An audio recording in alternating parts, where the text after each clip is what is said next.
boom rattled through Meyn's boots as yet another boarding craft clamped onto the freighter's hull.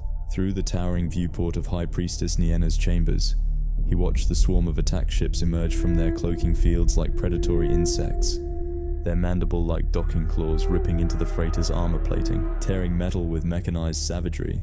It reminded him of the carnivorous beetles from the southern forests of Axratha.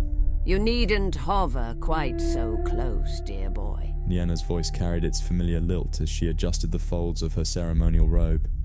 Her weathered fingers traced the ancient patterns woven into the fabric, the same way they had every evening for the 20 years Meyn had been a part of her guard. The end of my life hardly requires an audience. Faint golden luminescence pulsed across Meyn's twin wristlets, broadcasting his inner tension. Each bracelet housed a tesseract dagger held in stasis, long seen as mere symbols, but now buzzing at the threshold of their true power.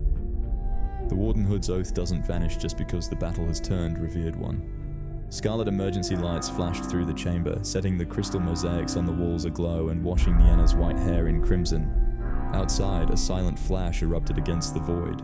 Alarms howled in an offbeat accompaniment to the distant roar of weapon fire and twisted metal, as intruders forced their way through each successive deck.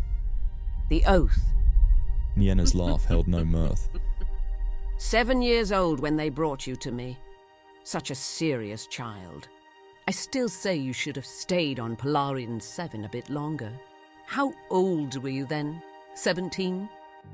You showed the first hint of something other than duty when that young prince started making eyes at you.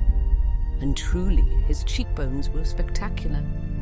You would have made a striking pair.